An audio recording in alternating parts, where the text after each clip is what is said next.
This is Sean J. Grant, aka Sean Grant, and today I'm talking to one of my favourite rappers ever, and he goes by the name Ivan Ab. How are you doing, sir? I'm good. I'm great. Thank you. Good to hear, man. Good to hear. So you just did your second set in London, right? I think it's my third show in London. Yeah, last show was in November, and then I did a night here about a year ago on tour. Okay. So yeah, it's probably my third or fourth time in London. So what was the show in November then? That was a label night with my label, Jakarta Records. Oh, yeah, because they had like Swift Daddy. Yes. And a few others, right? I forgot you on that bill. Let's go to Soul Fills, yeah. It's a lot of talent. How'd it go? Great. Yeah. Made me very confident to come back. Yeah. How'd your set just now go? How'd you feel? I felt like there was a lot of love in the room, and I was allowed to just be my corny ass self and fuck up, but also be excellent and all of that at the same time. So it was a perfect crowd for me. Yeah. You seem like quite jokey on stage, like with the effects and with like the kind of like discussions as well. Have you always been that kind of like class clown, or is that just like something that came with music? Or I think I think there was a little bit of that going on when I was growing up, and then I don't think I did that at all in the early days doing music because I was too uptight and nervous on stage. And now I feel like, because I DJ a lot too, I feel like my rap shows or my sets can really, they should be whatever I need them to be at any given time.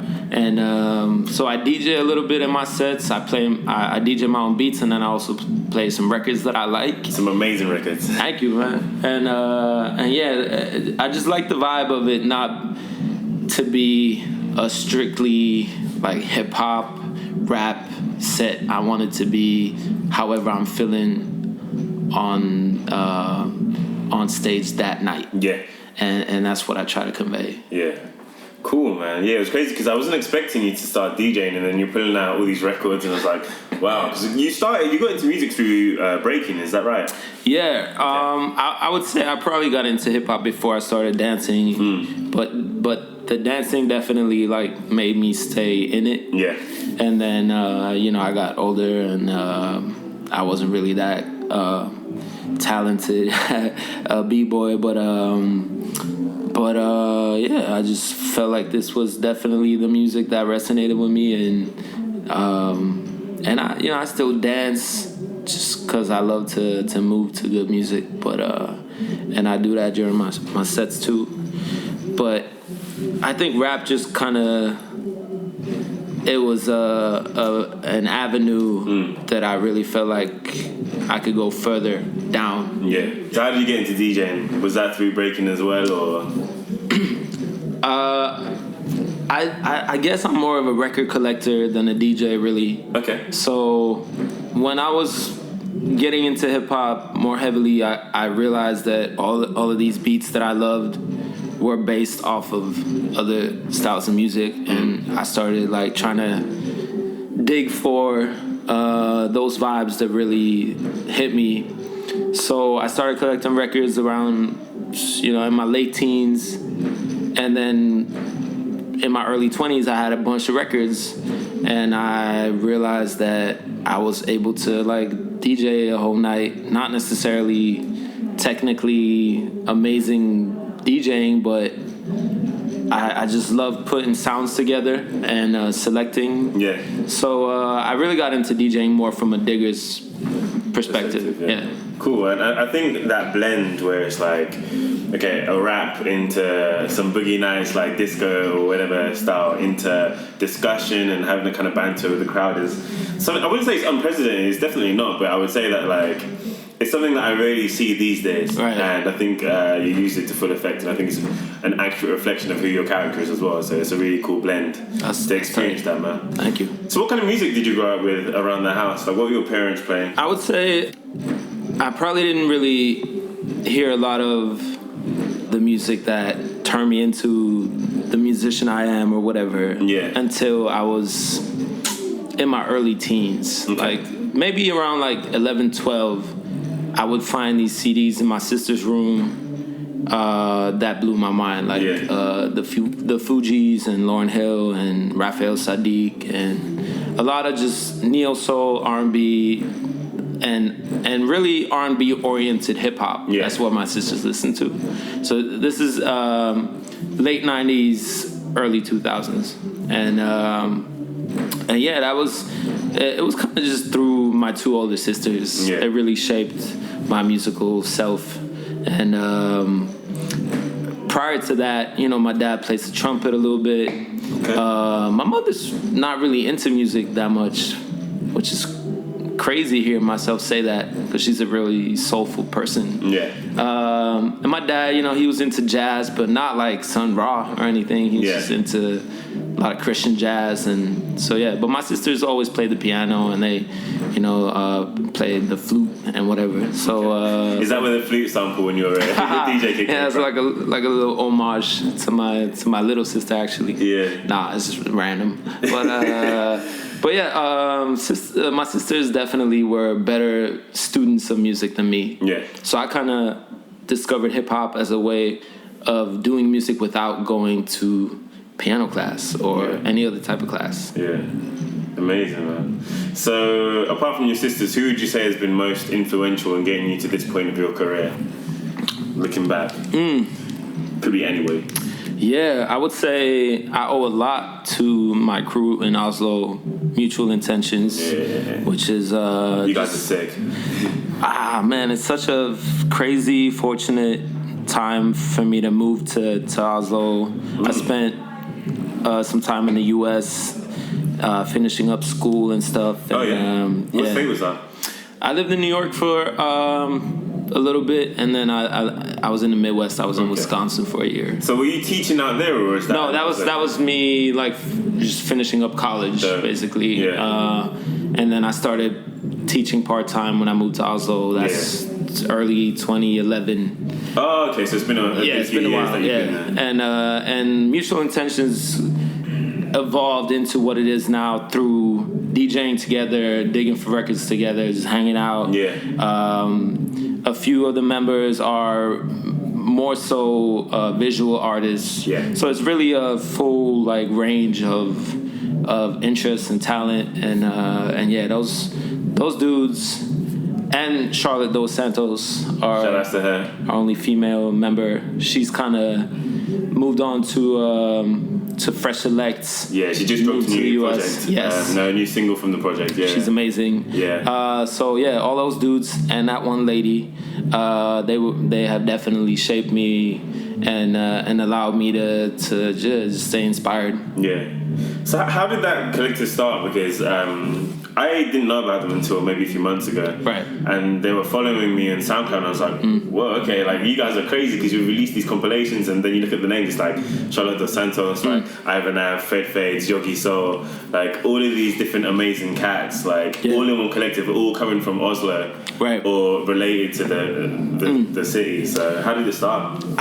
It's one of those things where if I were to ask you, like, if you have like a group of friends that you're really tight with, like who met who first? Like, it's really hard to pin down sometimes, because it seems like the synergy effect where it was just so natural and meant to be for you guys to be a unit, you know, because you have shared interests and you might have very parallel backgrounds, even though they might be mad different too. So it's super random, but also very cosmically logical. You know what I mean? Yeah, no, that's beautiful. But I guess I linked up with Fred first. That must have been almost 10 years ago. I got to know him through the graffiti scene, and then when I moved to Oslo, I got to DJ with Mo Shakiri a lot. He's our house photographer and also an ill DJ, and then from there on, I didn't really know how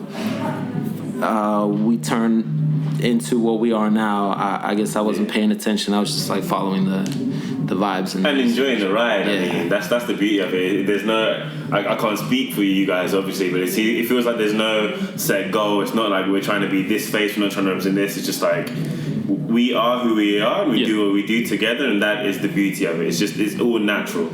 Nothing is forced, you know. Yeah, that's the main objective is to just stay in the music and the art and not really try to force anything. Yeah. So how would you say that the homegrown hip hop scene or R&B scene is in Norway, and how's like worldwide music received in Norway? Well, I would say there's very few people doing what we do. Like outside of my particular circle, there's a lot of very talented hip hop artists, but not necessarily in the lane that I guess I'm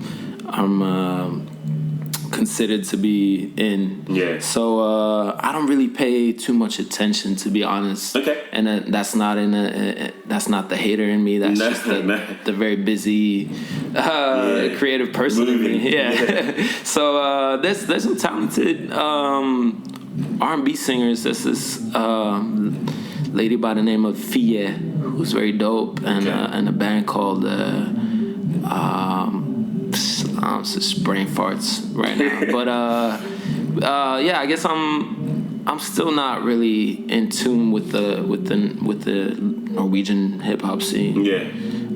And I guess that's also sort of a goal for us, is to not really stay in those categories or boxes where we don't really consider ourselves a Norwegian crew on the scene or whatever. Yeah. And I think the people we work with reflect that, because we really work with anybody from anywhere, as long as, you know, the vibes are real. Exactly. Yeah. Amazing, man. So, do you feel like growing up in Norway affected your musical output at all, or is it kind of just like it would have happened? That's a good question. I mean, the paths that you end up on, that's really hard to say what I would be doing if I grew up in just a mile from where I grew up. Yeah. You know what I mean? Yeah. Or with 2 siblings instead of 3, or you know, so there's a lot of factors. But looking at it now, I feel like I couldn't be doing anything else. You know. But if I were somebody else, who knows? So the Norwegian upbringing, or just me coming from where I'm coming from. Yeah. I guess if I didn't have ties to the U.S., if I didn't have family there, I wouldn't speak English like I do. I wouldn't be able to write in English necessarily like I do, and so that's just a whole lot of factors. But I think I would have definitely been doing music regardless. Yeah. Like I might have I might have done some folk music in Norwegian, which is cool too. Yeah. So it really doesn't matter in terms of genre, as long as I'm able to express myself. Yeah. Very cool answer, man. You recently linked up with Kaytranada and Kiefer for Also. How did that collaboration come together? I just hit up. I don't know if I should be saying this, because his inbox is probably. If it needs to be off the record. No, it's good. But the story is, I just hit him up on Twitter. Because he had already shared some of my music in the past, and I just try to approach anybody with pure heart or whatever, and just say, hey, what's up? I really appreciate your work, and let's link up if you're down. And he was down. And Kiefer is somebody who I first got to know about through Mind Design. Okay. Yeah. Kiefer actually plays on the Helping Hands record on one track. Oh, really? And it's the title track, the one instrumental cut on the Helping Hands. Yeah. So that's how I got to know about him, and I just felt like it was a dope combination where Kaytra provided the groove, and then Kiefer just took it to another planet, basically. Yeah. And also that beat wouldn't be what it is if it wasn't for Deck Daddy, who mixes all of my music. So he mixed the beat. He's a great engineer and just like a audio producer for for all of my records too. So it was really a 3-way production: Kaytranada, Kiefer, and Deck Daddy. So yeah, it just happened like most of my shit happens, which is you reach out, and if somebody appreciates what you're about, I try to not work with people for the sake of their name or for the sake of, you know, like that person is a legend or whatever. I find that if you have the money for it, you could pretty much work with anybody in this game, and that's not the game I'm trying to play. So I'm happy that also came to be through like that natural process. Dope, man. Yeah, it feels like, I don't know if you would say this, but this is only something that's been like a bit of an ethos for me. Like, it's just like the concept of not chasing things and letting things fall into place. Right. It feels like your music is kind of like a sonic representation of that. Wow. It's just like, let it happen as it should be, and all will be well. Do you know what I mean? That's very Even if like the message that you were putting out, like when you were talking during the show, like it felt like it was very much in line, in parallel with that kind of like concept. Is that something you'd agree with, or? Yeah, I mean, I can only hope that my work reflects that. I think we live in an era where so much is like... so much... It's all good. It's all good. Don't bang your hand. It's not worth it. I think, you know, in this day and age, you're just bombarded with information, commercial information, political information, and really just a lot of power and money put into making you feel some sort of way, or making you think a certain way ideologically, and it's important to just be aware of that and separate yourself from the hype and the propaganda, basically. And I feel like if music gets eaten up by that, then really there's nothing left for me to hold on to. So if I can't keep my music pure or keep my music like away from that, then I don't know what I would do. So yeah, me just being, I mean, this sounds super it's real pompous right now, but it's important to me to just keep the music thing away from all of that bullshit that tells you should buy this Nike, or you should look this way, or you should feel this way about Muslims, or it's just, there's a whole lot of bullshit being ingrained in your brain right now. And if music is a sanctuary where I'm free of all of that, then I'm doing something right. And I mean, you're helping bring people to that freedom as well. So I mean, that would be amazing if that's true. I hope so. I mean, it is. But that's dope, man. That's really dope. So is it also part of a forthcoming project, or what's the case with that? Because it was just a single in Jakarta, right? Yeah. Also is Lucy for now. There's gonna be some new shit out very soon that will be part of a bigger project. Okay. And I'm gonna keep it that vague. Okay. But also will not be on a forthcoming LP. But some other shit will. Very soon. I'm curious now. And the video is amazing, man. Thank you. So the video features you basically rapping the song and grooving, as you do amazingly, against some amazing landscapes, man. Where is that shot, and what's the name of the team? It's also known as. That's the name. It's funny because those are my friends in Oslo. It's kind of like a Mutual Intentions type crew. Just like they're not a part of Mutual, but they are a unit who do. So their name is Also Known As, and they do clothing designs, graphic design, video production, photography. So mostly visual stuff. They also DJ. So shout outs to Also Known As. They did the video, and we kind of came up with the song idea together. Really? Off of their name, that's so true. Actually. Right. So they were involved with the whole creative process for that tune and the video, and we shot the video in Norway, in the mountains, basically, in an area called Eggedal, which means Egg Valley. I've never thought of that, but that's what it means. Okay. And those are like the big scenic shots. And then while I was coming to London for the Jakarta Records label night, we stayed an extra day and we shot in London too. Oh, really? So half of the video is from the Barbican Center here in London. Yeah, I thought parts of it looked familiar, but I was like, that can't be right. The mountains must not be London because that doesn't exist here.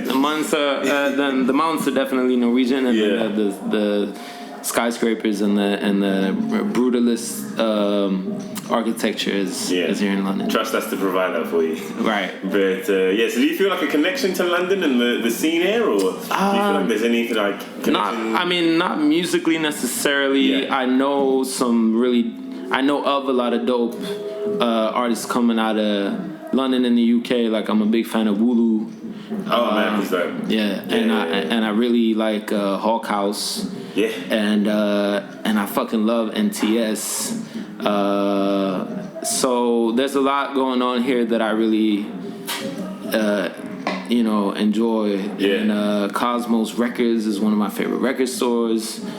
So having said that, I don't necessarily feel like I have a strong connection with London, but I'm really into brutalistic architecture, and the Barbican Center is a really dope specimen of that. So it just made sense for the video because the song is about ambivalence and like you're trying to be here but you also need to be here. Yeah. So we shot it in the mountains and with this beautiful 60s, I guess 50s to 60s architecture. Yeah. But I mean, coming here tonight, I felt very embraced by the crowd here, and I was surprised at the size of it. So, so I'm definitely coming back as soon as I can. Yeah, please do, man. Please do, and hopefully, like, if you and Wulu could link up or something, that'd be amazing. Definitely. Because he does this thing called Church of Sound. Yeah. Where he's in this band and they're playing this church, and you basically just sit around them, and they'll do a tribute to like Minnie Riperton or something. What's the name of this church?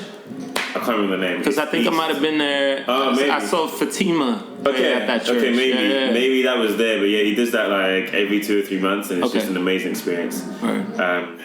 So you're quite into digging for vinyl. What's your favorite vinyl that you found in the last year? Oof.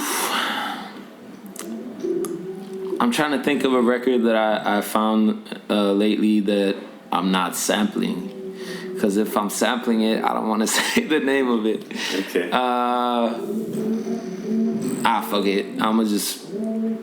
This record might be violated in the process of making my next album, but there's this Boogie album called, by the name of Candle Tribe.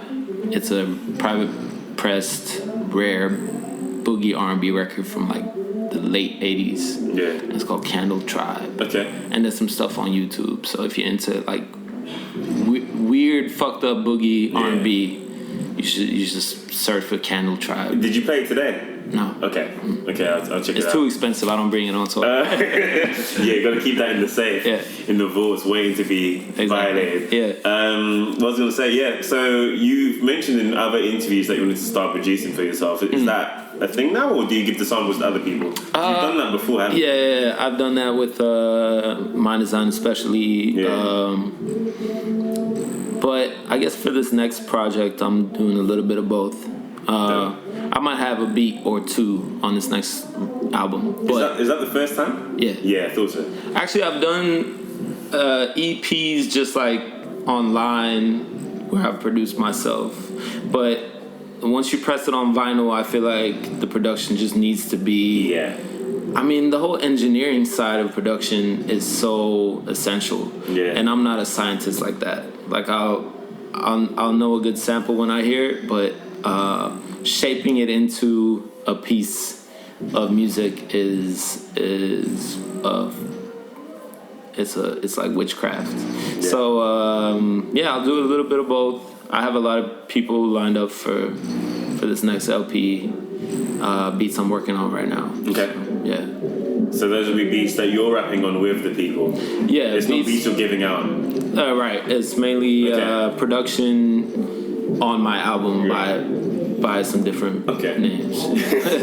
There's a lot of there's an air of mystique about everything going on. I'm really excited. Yeah. I was gonna say, so you mentioned EPs already, out. What's that about? Are those your projects or the older EPs? Yeah, because you there's an old one that you had. I can't remember the name of it. It was before the Ivan Ab name, I think. Oh yeah, I've done some stuff under a few different names. Yeah, there's another 80s. I don't have it with me, but I think was that one you were producing as well? Or no? Yeah. There's I used to go by Ivan Average. Yeah. That's kind of the name that took me to Ivan Ab. Yeah. I had to cut the rage part. Yeah. So just Ivan Average was kind of like an inside joke. I don't think I need to get into it actually, but yeah, you know what? I'm such a sensitive artist that I'm not gonna put my older artist names on blast because people might look up some shit that I don't want them to hear. I mean, that I could find one even though I can't remember it. There's some stuff out there. Leaks. Yeah, there was an EP called the Hands EP. That didn't make it to vinyl though. But was that a collaboration with someone? There were Hands is a single with Fred Faze. Yeah. And Exile was on that EP, and I did a few beats myself. I need to revisit it. Please do. I mean, it might be on somebody's hard disk. I think it's on Spotify, or maybe it's just the single. There's the Breathe EP. That's with Fred Faze. That's on Spotify. Shout outs to King Underground. Yeah. UK label. But yeah, there's been a few EPs. EPs are way easier to put together. Yeah, it's just the single. Hell yeah. Hands is on Spotify. So is that name related to Helping Hands? Or is that not really. I guess, that's 3 years before I put together Helping Hands. But I'm very much into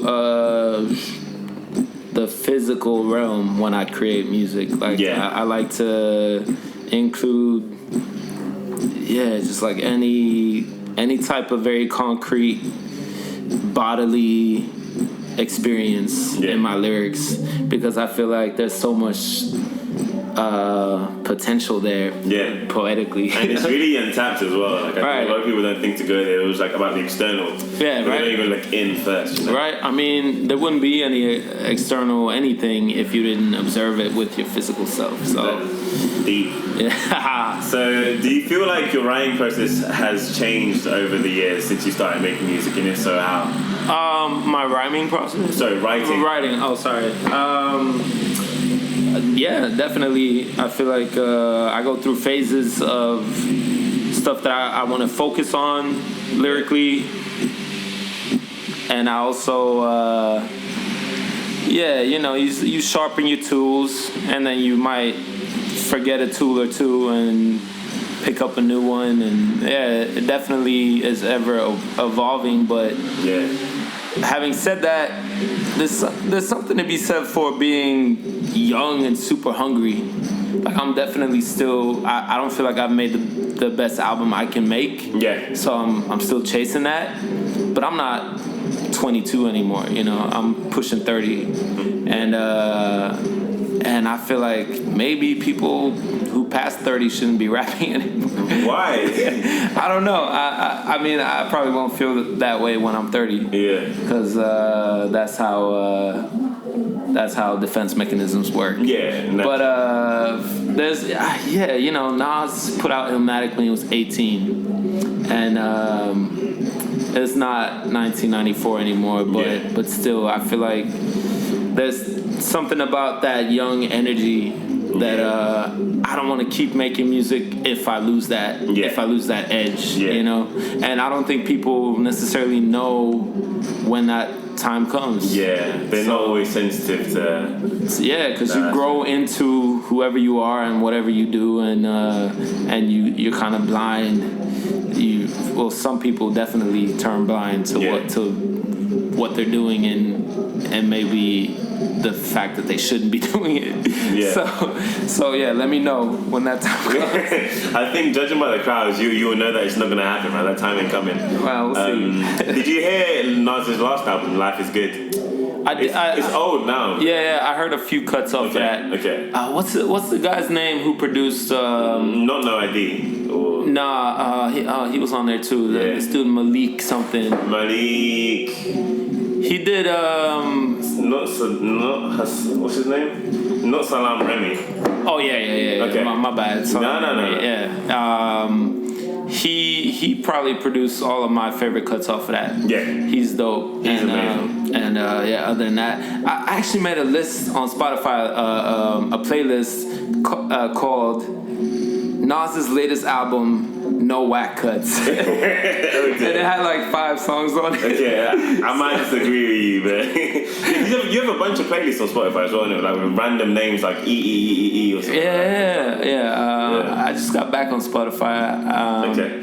And I like to put together lists. I guess with Nas, unfortunately I kind of support that the whole notion of him being the best rapper ever, but not the greatest beat selector ever. But having said that, like, he's put out quality albums for almost 30 years. And even like Lost Tapes as well, like some of his best beats were on there. I don't know if you heard of it, like that unreleased one. That's some Alchemist beats on there. Yeah. Like Black Zombies and stuff, he's definitely the greatest of all time. Yeah, he's my favorite as well, man. So what albums have you been listening to lately? I've been listening to the latest Thundercat album. It's great. Yeah, it's just recently got into the latest Kareem Riggins album, so I'm still kind of trying to. I got my toes wet, but I'm not deep in it yet. It can be a hard listen as well because it's like. It's not like it's kind of just like a series of like thoughts, like different thought patterns. You know what I mean? Like it's kind of hard to like get into it if you're not ready. You kind of have to be ready for like the like changes in the waters. You know what I mean? Like which is dope. I respect that. Yeah. Other than that, I listen to a whole lot of old music. So I've recently been getting into this dude. I think his name is Dunn Pearson. Okay. It's just a random jazz boogie artist. Actually, I have the record right here. I might be blanking on the name. Oh yeah. Dunn Pearson Jr. An LP by the name of Color Tapestry. Dope. Yeah. It's a saxophone heavy record, but other than that, it's dope. He like let me some sax, man. The cover says, "I started out with all the classics, Bach to jazz, then R&B, then one day it all took shape. My color tapestry." It rhymes, right?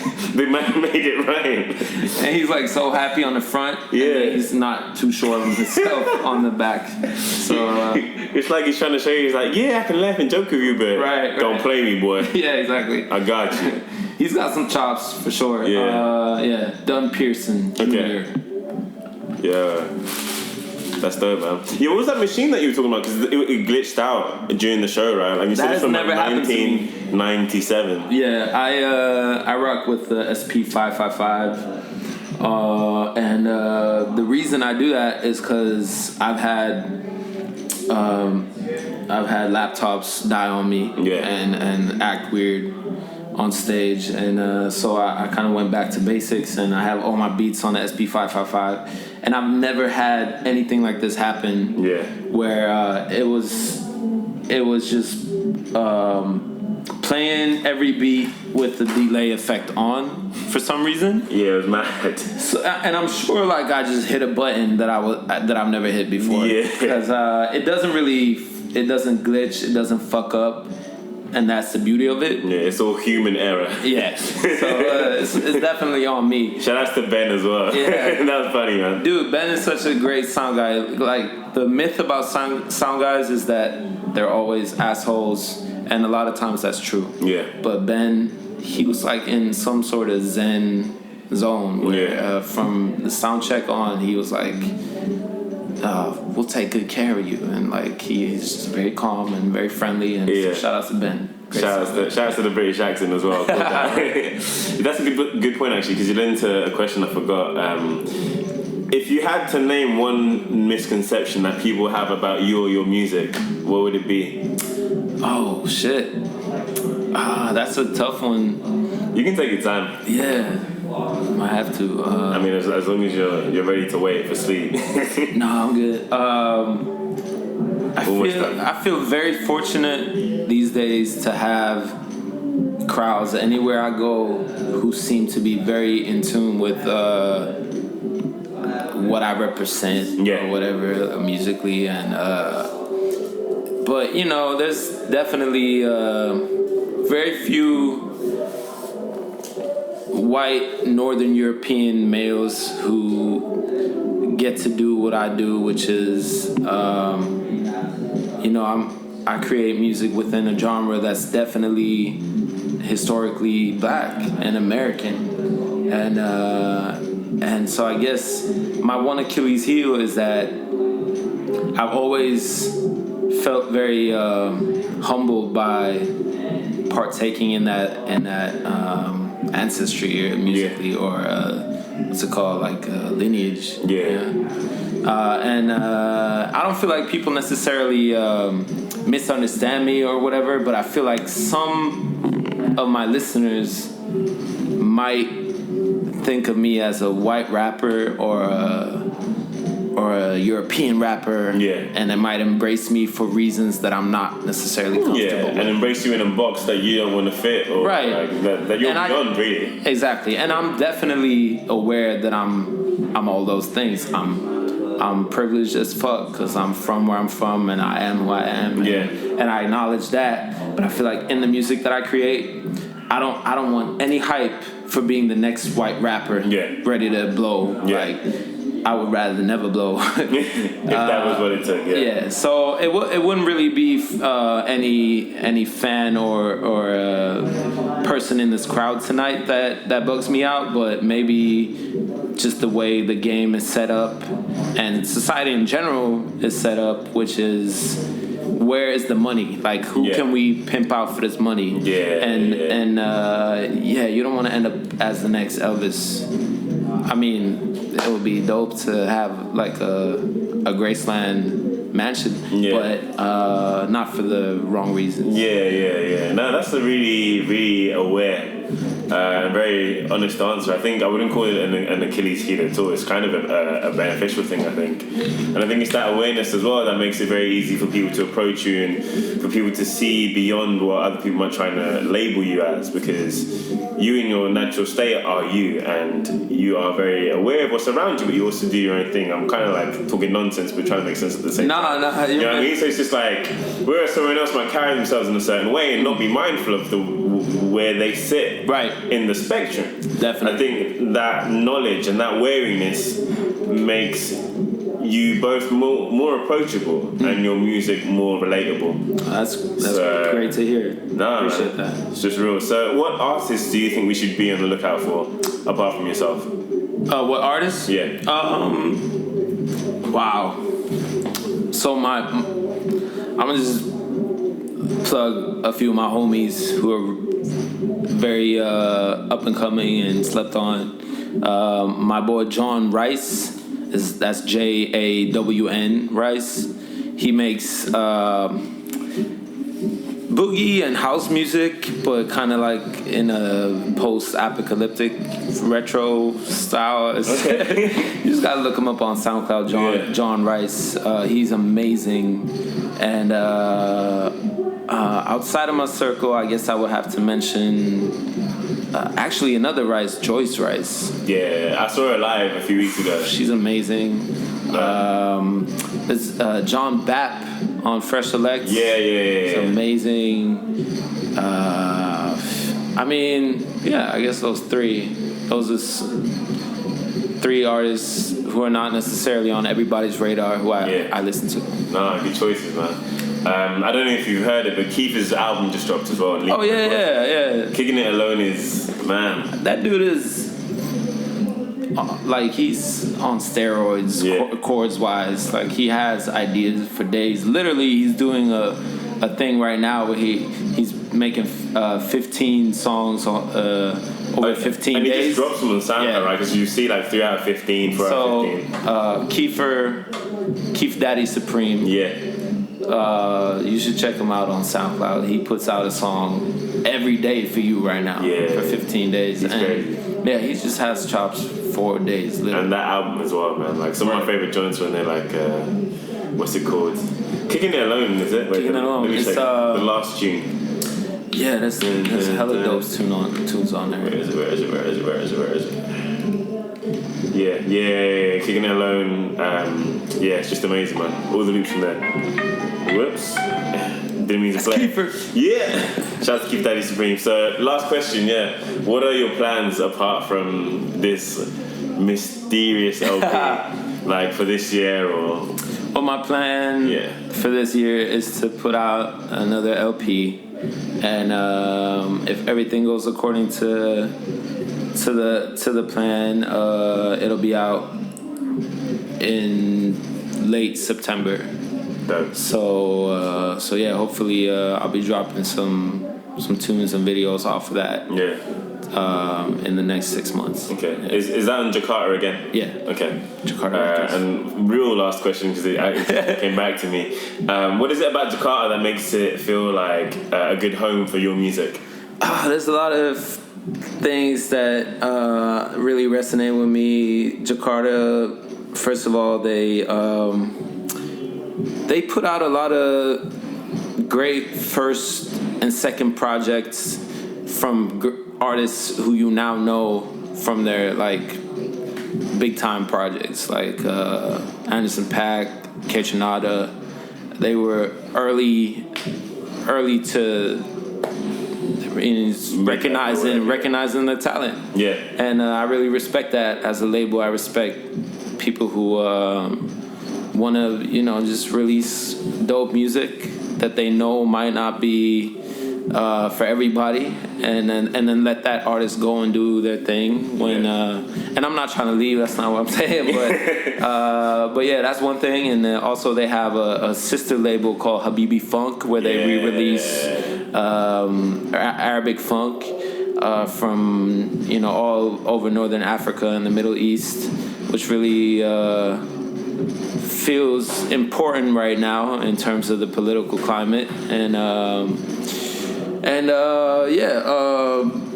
They're just down to earth, good people who do the job really well and who see the potential in good music. So it's a great place to be. Cool, man. Thank you very much. Thank you, man. Thank you. Appreciate it. Yeah.